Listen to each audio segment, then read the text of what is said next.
अस्सलाम वालेकुम, welcome back to our radio studio official contacting the site admin part 4।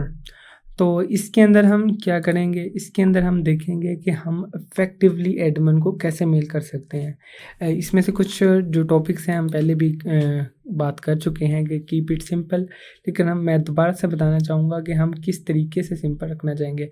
एक तो हमने लंबी चौड़ी बात नहीं करनी, वो तो ऑब्वियस बात है कि हम एज़ अ वो उसको ह्यूमन ट्रीट करेंगे, ना कि एज़ अ रोबोट। प्लस हमने इसको स्ट्रेट रखना है शुरू के अंदर, बाद में आप उसके साथ डीप बातें कर सकते हैं, लेकिन शुरू के अंदर आप बिल्कुल स्ट्रेट रखेंगे। प्लस कीप इट प्रोफेशनल, कि हम उसको जो है वो एग्ज़ैक्टली मतलब कि कोई इधर-उधर की बातें नहीं करेंगे, हम उसको एग्ज़ैक्ट बात करेंगे कि हमें गेस्ट पोस्ट चाहिए और कुछ नहीं चाहिए।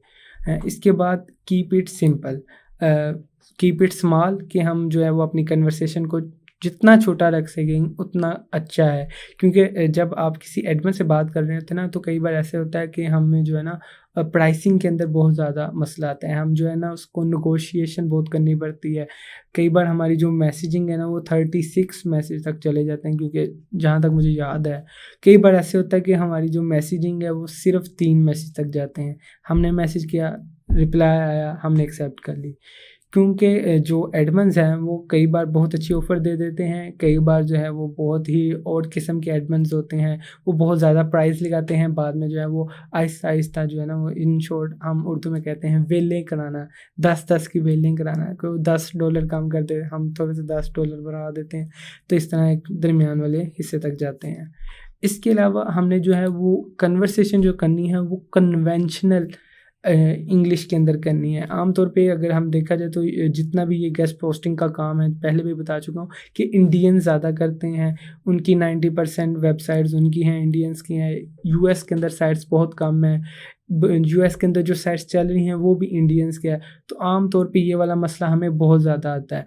तो हमने, क्योंकि जो इंडियंस हैं उनकी भी थोड़ी-सी इंग्लिश हमारी तरह से नॉर्मल ही होती है, प्लस जो गोरे हैं वो भी आजकल जो है ना वो कन्वेंशनल इंग्लिश के अंदर ही बात करते हैं। तो हमने भी कोशिश करनी है कि अपनी जो इंग्लिश है उसको बहुत ही सिंपल रखें।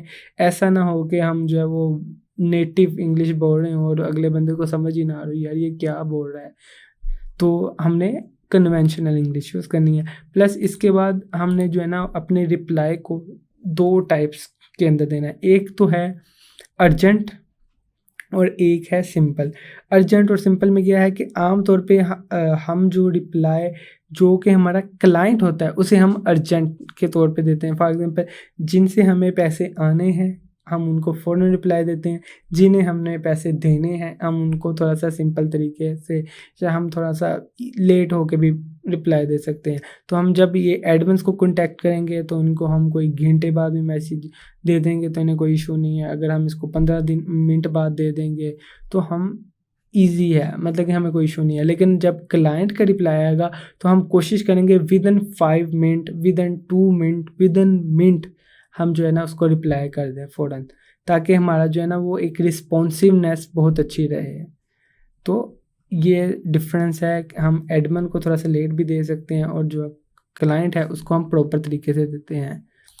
Mail effectively according to condition, कई बार ऐसा भी होता है कि जो एडमिन्स हैं, जो बहुत अच्छी साइट्स हैं, हम उनको भी अर्जेंट रिप्लाई देते हैं, क्योंकि कई बार ऐसे होता है कि जो साइट है वो बहुत मुश्किल से हमें मिल रही होती है या फिर वो हमारी प्राइस कम नहीं कर रहे होते, तो हम कोशिश करते हैं कि हम उनको एज़ अ रिस्पॉन्सिव शो करें कि हम भी बहुत अच्छे जो है ना बेसिकली हमारी जितनी भी आईडीज़ होती हैं वो इंग्लिश नेम से होती हैं, तो हम उनको एज़ अ गोरे शो करवाते हैं अपने आप को। तो हम भी जो है ना एडमिन्स को भी, जो हमारे लिए थोड़े से इम्पोर्टेंट होते हैं, जिनके साथ हमने बहुत ज़्यादा काम करना होता है या जिनको हमने रिसेंटली कॉन्टैक्ट किया हो। कई बार ऐसा होता है जिस तरह हमारे पास कोई एडमिन्स है, हमें पता है हम उनके साथ कोई 5 महीने से काम कर रहे हैं तो हमें कोई इश्यू नहीं है, हम लेट भी रिप्लाई कर दें कोई इश्यू नहीं है, लेट पेमेंट कर दें कोई इश्यू नहीं है। लेकिन जो एडमिन्स है जिनके साथ हमें पता है कि हमने उनसे बार-बार काम करना है और ये बिल्कुल न्यू हम उनसे कॉन्टैक्ट में हैं, तो हम उससे कोशिश करते हैं कि हम उन्हें पेमेंट भी जल्दी करें, हम उनके साथ जो है वो उनकी रिप्लाई भी जल्दी करें और उनको जो है आर्टिकल्स भी जल्दी प्रोवाइड करें।